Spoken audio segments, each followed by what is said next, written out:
Hello, friends, and welcome to Pod Return to the Waking Sands. We are a Final Fantasy XIV companion podcast where we explore the lore and story of Hydaelyn and beyond. My name is Jen, and I'm joined by my co-host and researcher. I'm Levi. Hi, Levi. Hello, Jen. Hi. Today, Jen, we are going to be wrapping up the entire Coerthas Western Highlands MSQ. Whoa! And then some. Whoa, are you sad? I am not sad, Jen, because we got lots more to come. No more Coerthas Western Highlands? That is your thing, not my thing. It's totally your thing. It was your thing before it became my thing. That's why it's my thing. Cool. Good talk. Yeah. Anyway, what happened last time, Jen? We're given basically an ultimatum by Count Edmond de Forton. There's a horde on the horizon, and it's supposed to be super bad this time, and he suggests that we get out of town. Alphino is like, I don't want to get out of town because that seems lame. And we're like, yeah, but we're going to do it anyway. So we decide since we're going to be out of town, what we should do is try to talk to Nidhogg to tell him to knock it off. And as we're figuring out what to do, Estinian is like, I want to do this stuff too. And we're like, all right, bro. So we are off to Coerthas Western Highlands to find Lady Iceheart, to talk to her so that we can talk to Nidhogg to say, stop it. Yeah. And that's where we are. So we're just now starting that whole line of inquiry. Kind of, yes. We had done some inquiry last time because we beat up some guys in the amphitheater, and they were like, let's go to the Cinders. So we're heading there, but on the way there, we are stopping by the Convictory, which is an impressive name for a camp full of sad people. These people are pathetic. They are pathetic. The Convictors, led by, help me out, Gentilo de Thelomere? Sure. Gentilot. Is it Lot? I don't know, man, because there's so many combinations of letters that could feasibly pronounced as O, like EAUX is O, Mm-hmm. and LOT is low, and like it seems like, where do you draw the line? When do you just pronounce it as lot, gentilot? I don't know. I feel like it's Gentilo. Sure. But I don't know, so apologies for those who know better. If we're making you cringe, we apologize. These people, the Convictors, they are a group who are looking to earn fame and or fortune by slaying a dragon. It seems for these guys, they're more likely to get slain by a dragon, but they're trying. It's like if you made up an entire camp of people who all they do all day long is buy lottery tickets. But the lottery tickets will kill you if you win. Even if you don't win. That too. We go there because Estinian thinks this will be a great place for intel. And we find these guys. The camp is just like a few wagons in a semicircle under some icy cliff. Pretty much. And we meet Gentilo himself, who goes, well, what do we have here?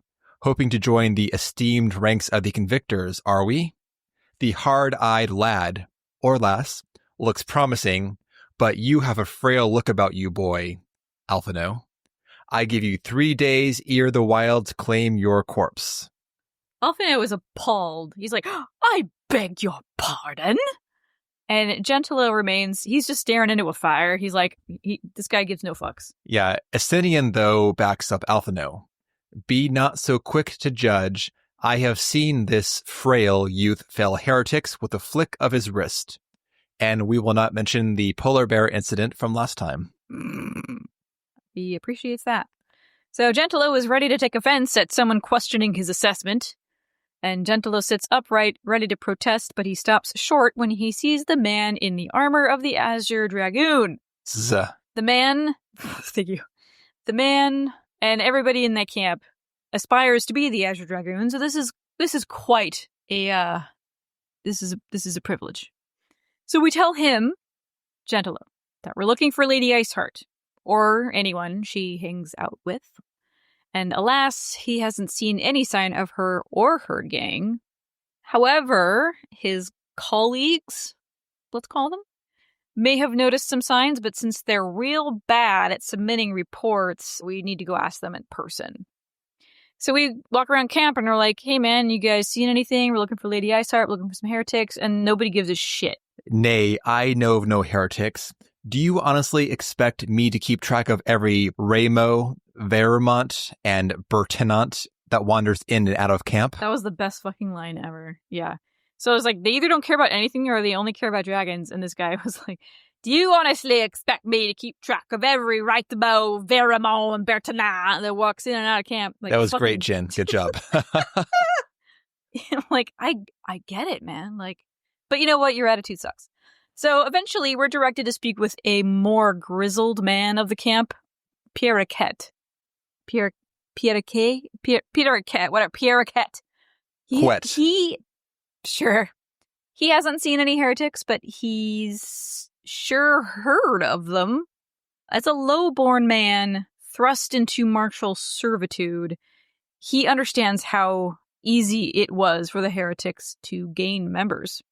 All they had to do was approach some miserable conscript and lure them away with the promise of freedom. The secret to signaling the heretics. So when they come across somebody who's like, yeah, I want to join your gang, that sounds awesome. To signal the heretics when you were ready to defect, you light a fire that sent up purple smoke. And then they would come to you. And Estinian is like, well, guess I'll start a fire. He's so cool. And Estinian is then reminded of a story he heard where someone threw a woolly yak pelt on a fire. Oh, it was a trapper dropped their yak pelt into a fire. And look at that. Much more tragic. Purple smoke. That is true. So since we're the quote-unquote monster hunter of the group, our task is to slay a few of these guys while he and Alphino gather firewood.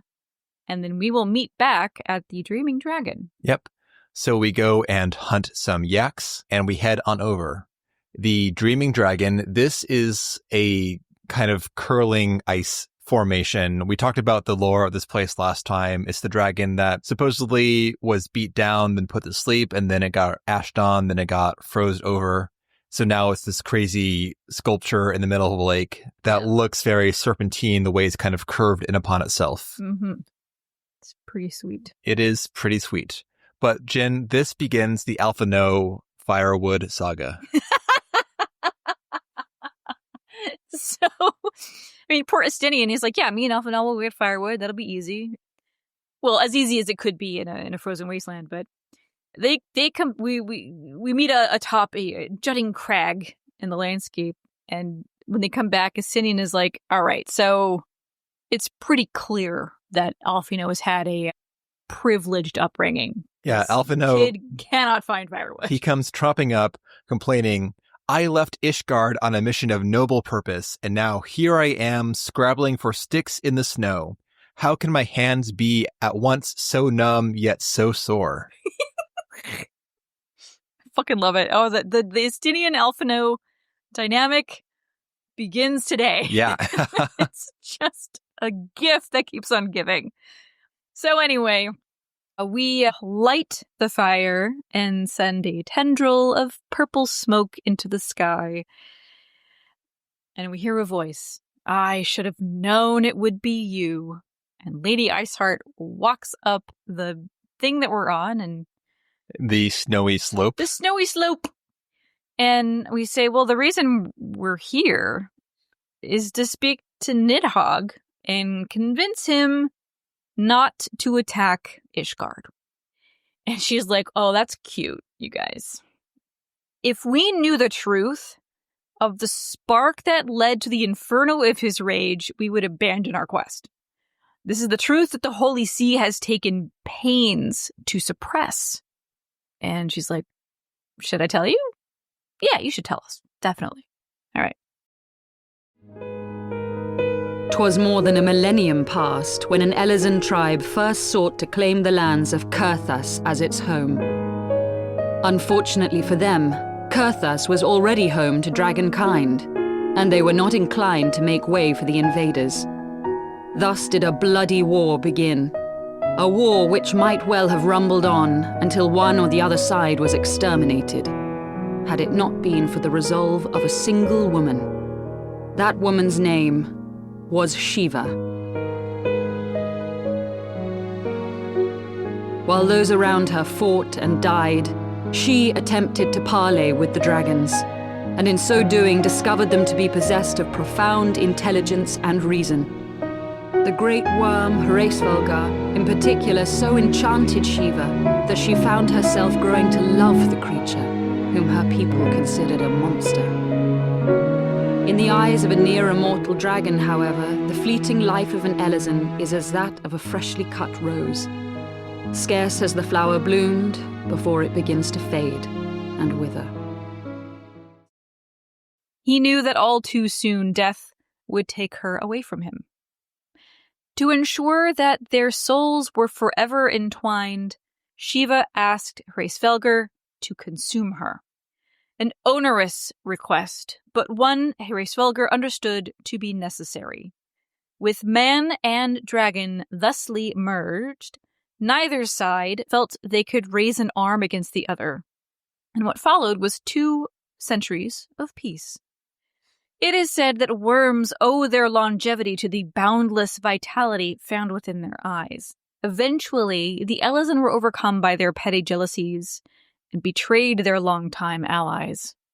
A band of traitors conspired to steal that which they coveted. Nidhogg, now poised to unleash the horde upon Ishgard, was the dragon who had his eye taken, and will chase every last Elezen down in his attempt to retrieve his eye from the traitor's progeny. As Iceheart concludes the story, Estinian jumps in. "You are wrong, Lady Iceheart." To be sure, he does not doubt the veracity of her vision of the past. But Nidhogg's current motivations are no longer known.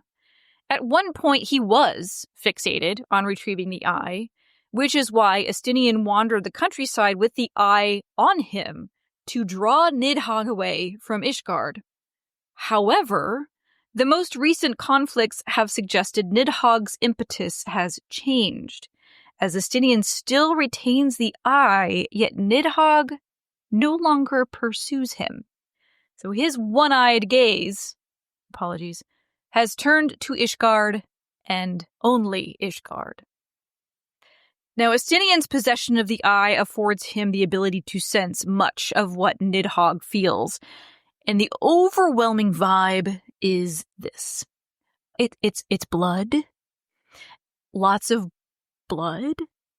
And Estinian believes that reason has all but left Nidhogg at this point. So, if a parley with Nidhogg is out of the question, Alphino posits, what if we changed tack and approached Heavensward? Jen, I wasn't sure how Alphino knows about Heavensward at this point. We just heard. Oh, sure, but I guess I should have waited for one more line. The next line, Jen, after that is, he has thus far shown no inclination to aid in the invasion of Ishgard, and may yet welcome our efforts to broker a peace. So this is what I was confused about. How does Alphino know about Heavensward's activities? I don't think he does. Maybe he's just making assumptions. You know, like, I haven't seen a second great worm in this guy, doing shit. We haven't seen the first one. We just have heard tell from some trappers. Yeah. So, I don't know. It felt a bit weird. My best theory was that during his heretical dealings in the Forgotten Night, maybe he heard word about Heavensward. That's the only kind of Alphino Ishgard research time that we don't have an accounting for. Right. But it felt weird to me that Alphino was so certain about this fact of this dragon that we have just heard about. As far as I recall, I don't recall Heavensward coming up before this moment. I don't believe he has come up before, but it's possible that you hear the legends or whatever. But obviously, this is a history that has been greatly maligned over the last millennium. So who knows in what context Heavensward has been mentioned, in stories that at the Forgotten Night or whatever. Also, I mean, if he's just going by Iceheart's vision of what she's seen of the past, and there's no reason to suspect that it's been adjusted in any way. Every vision we've ever had through the Echo has been accurate. Because he was like the nadir of dragon and mankind cooperation, it stands to reason that he still harbors some of that and has chosen to sit it out. And also, like, this is Nidhogg's bag.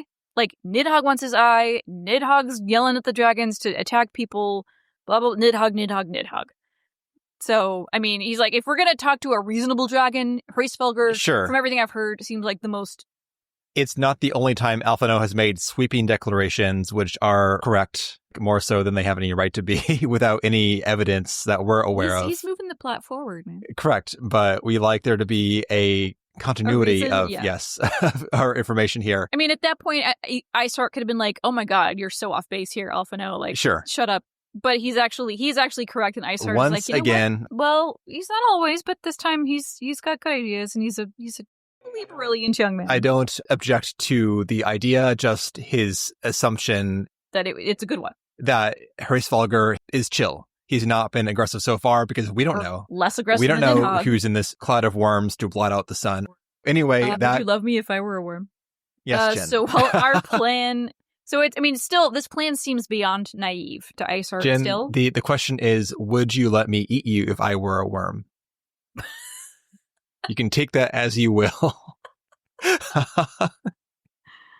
Oh, that's a hard one, man. Anyway, so she agrees. Yeah, the answer is yes. We can try. She will let us try, but that means we are going to have to go to Dravania, the homeland of dragonkind. Oh shit! There we shall ascend onto the clouds, where Hraesvelgr resides. But as they're walking off, we are hit with one of our little episodes. We find ourselves once again in the black void of the ethereal sea, let's say, and a circle of 6 crystals surround us. This is a familiar scene, but it is different, because once bright with power and energy, these crystals are now dark and lifeless. Remember, because Midgardsormr took that away from us. Except a bolt of energy shoots out from our chest, and one of the crystals glows anew. We follow, we come to, and then we follow Alphino down the slope. Midgardsormr appears above us. Curious. The vestiges of thy mistress's blessing are not as faint as once they were. Thy will to succeed grants thee unusual fortitude. But will it be enough? Alphino and Estinian and Lady Iceheart all head forward for the Dravanian forelands. To the west. We, though, Jen, we're going to stick around for a bit and do some more stuff. Yeah. You know, we've got some ethereal currents to find. Of course that, but that's not fun to talk about. Yep, we go around, we click some currents, but... They're attached to quests now. Yeah, some are in the wild, some are attached to quests as they are, and there are just some side quests which we do for the love of the game, Jen. Indeed. Jen has bowed out of the side quest game. I was like, all right, Jen, if you will own most of the whole, like the main lore dump, the Lady Iceheart and... Friends, yes. I will carry the side quest burden, and Jen's like, hell yeah, you're on your own. So I have done some solo side questing, and I will tell you about it, Jen. Here we go. The main pop of side quests this time comes up in the camp of the Convictors. There are so many quests in this camp. Indeed. And they're all pathetic. These people are... Yeah, man. It's upsetting. It's actually, there are some good quests there. I'm just being a bit spicy, Jen. No, for sure. It's like, well, when you talk to Gentilo for the first time, and he's like, I don't know, talk to my guys. Like, every person you talk to, it's like Boorish Brad, Boorish Brandon, Boorish Bannerman. Right, yeah, exactly. I'm like, oh, I'm getting a vibe. The Convictors, of course, they're all about killing those dragons, and they have you kill a lot of junk. There's a lot of just like kill some garbage, kill some yaks for pelts, kill some stuff for stuff, whatever, not worth discussing. Correct. But there are a few deeper quest lines too. First off, let's talk about their leader, Jantalo himself. He wants our help with some dragon slaying, big surprise, but he's not sure how tough we are. We had better start small and work our way up from there. And as a warm-up, we have to go and fight some unfortunately named rooms. Uh-oh. Which rooms? are... Oh, rooms. Yeah. As like in rheumatoid arthritis. Correct. So they are these milky white slimes. Yeah. They're kind of like the color of your mucus when you have an infection. Yeah. Exactly. Yeah. And if we can take these guys on, we will then be cool enough to fight some dragons. So we do it, and he's impressed. Clearly, the Azure Dragoon doesn't travel with mere amateurs. Yes, you're right. I don't. Wow. This quest chain, though, kind of peters out. It overlaps in a strange way with the next big quest chain I'm going to talk about. But I feel like in a more recent expansion, they would have woven these two together in a more eloquent way. For now, this one kind of steals the lunch of the bigger dragon killing quest chain. So anyway, after I impress Jantalo, then he's like, okay, now you can go and fight a real dragon. We do so. And then he gets injured, and we have to go and get him some special water, some dragon's spit, to help his recovery. Oh. Dragon spit is the name of some hot springs, hopefully named for their heat and not the other thing. And that's it for Jantalo. Next up is the better version of the dragon killing questline. This is with Dominiac. This is a very lengthy questline. Dominiac wants nothing more than to support the great Sir Emmerich. He's got like a hero complex about him, pretty much. He's like, I just want to get good enough notice to me, impress. Exactly, yes, to have Senpai notice me. Mm-hmm. Senpai Emmerich notice me. Yeah, notice all of us. Like, come on. We have been noticed, Jin. Yeah, but like more, please. Anyway, he complains that Ishgardian society revolves around nobility. Those not of noble birth, such as myself, have no power at all. The only way to gain power through nobility is to show a noble display of courage. And there's one easy way to do that, Jin, one simple trick, which is to slay an ancient dragon. Oh, that seems rude. And dangerous. But anyway. Lots of stuff. This is why Dominiac has joined the Convictors, because he wants to leverage them into killing an ancient dragon and then becoming noble and getting closer to Sir Emmerich. Godspeed. Fury speed. There's just one problem, though, Jin. He doesn't know much about dragons. And since all the Convictors want the same thing, they want that dragon-slaying glory, they do not share information with one another. Mm-hmm. But since we are not a Convictor, this guy hopes that we can pry some trade secrets from them. So we ask around and we find a scout who's willing to do so if we do his patrol for him. We run around the wasteland, we watch some stuff, we come back, and he drops those deets. He says that for some reason, the corpses of weaker dragons seem to attract the higher-ranking Dravanians. Once you know this, it makes it pretty easy to lay a trap for some of the bigger, nastier dragons out there. But don't go telling this to everyone.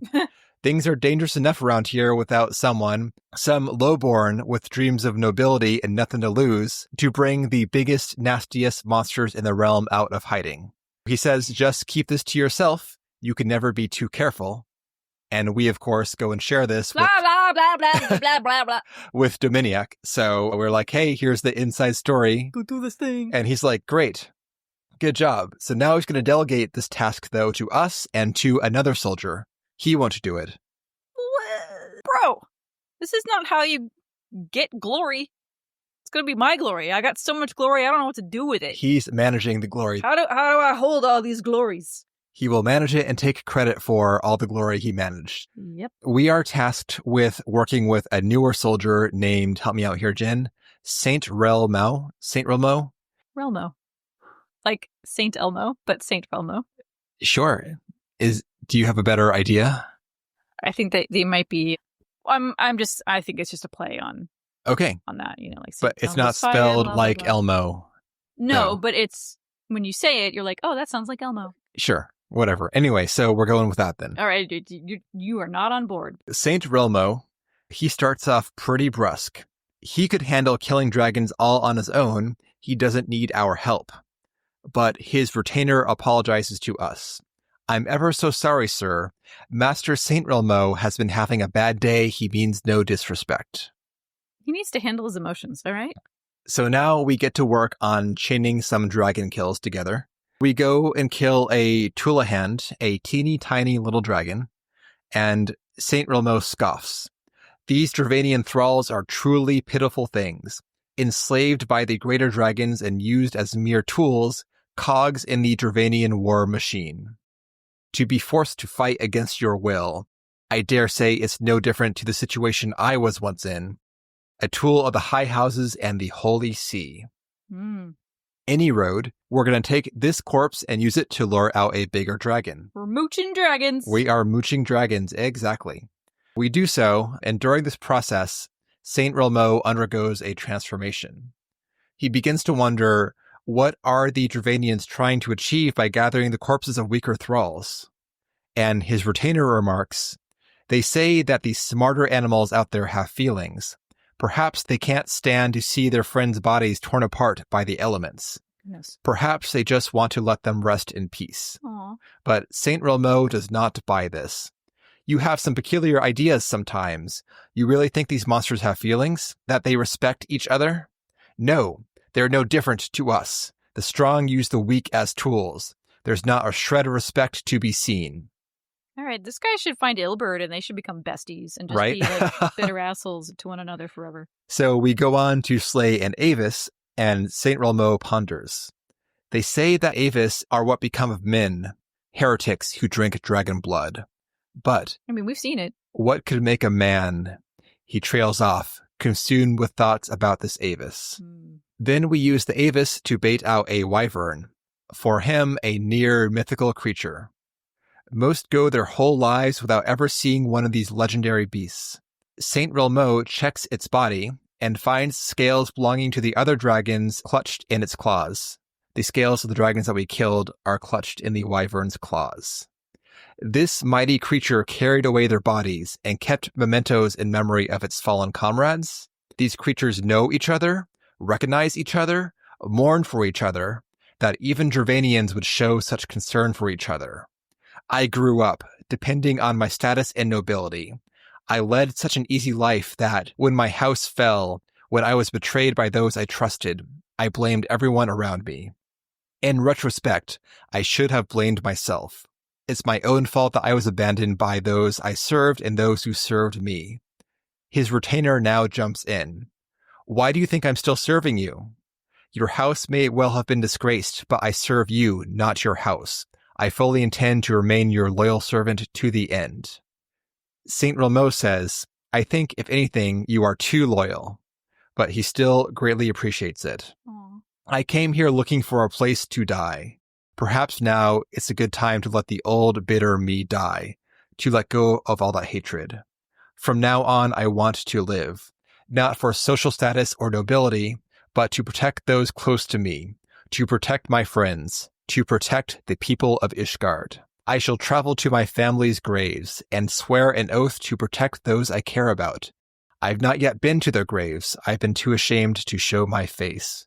But if even the Dravanians can mourn their dead properly, then I think I should find it within myself to do the same. Amazing.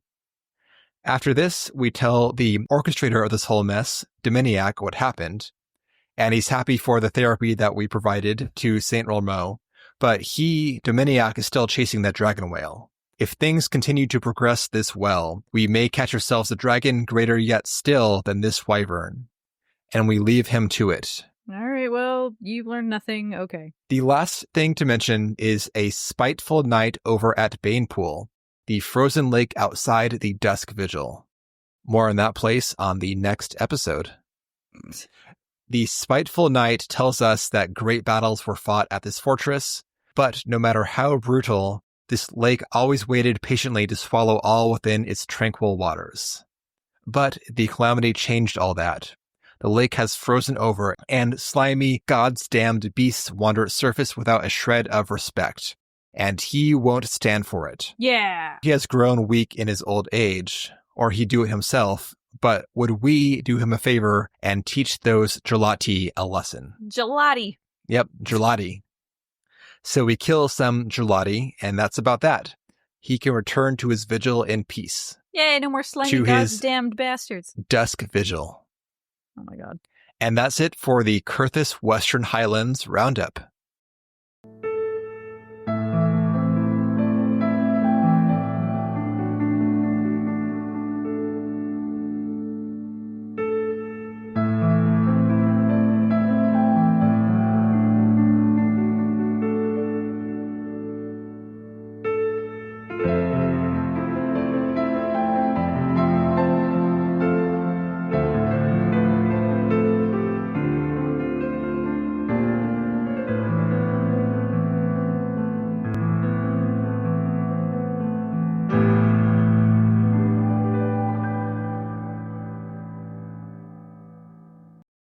That's pretty good.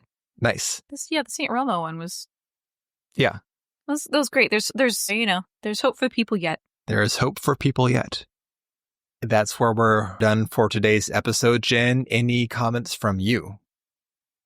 No, just looking forward to more Estinian and Elfino shenanigans. Same.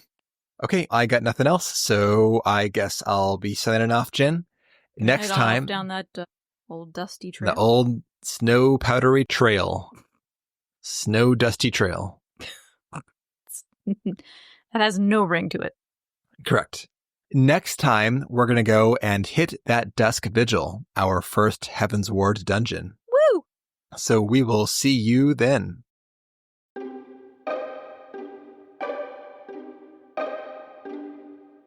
And that will do it for today's episode. Thank you all so much for listening. And thank you for remembering to eat your meat before you eat your Shivas. If you want to get in touch with us, you can at podreturnffxiv@gmail.com. You can check us out on Blue Sky at podreturnffxiv. Check the show notes for our Discord. You can get in there and talk with some really awesome people about the game, about life, about your clams, about your pets. Join group runs. It's just like, it's a good time. We would love to have you. And last but not least, our Patreon, patreon.com/podreturnffxiv.